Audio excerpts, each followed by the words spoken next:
Fifankatiavana no didino menansika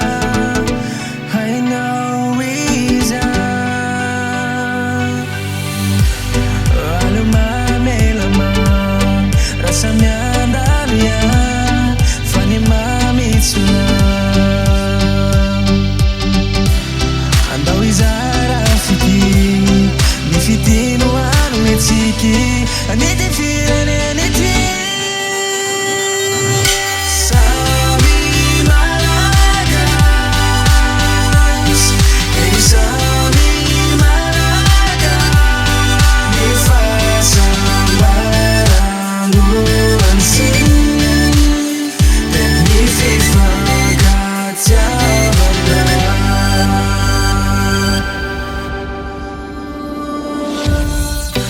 rinamako manao niso izany atao hoe mitia raha mbola tsy hainao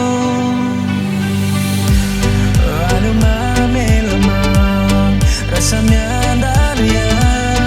fa ny mamitsona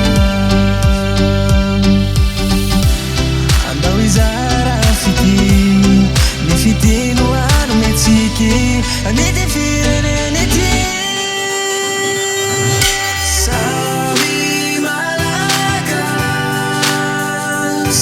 eny samy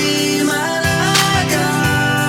ny fahasambarano ansy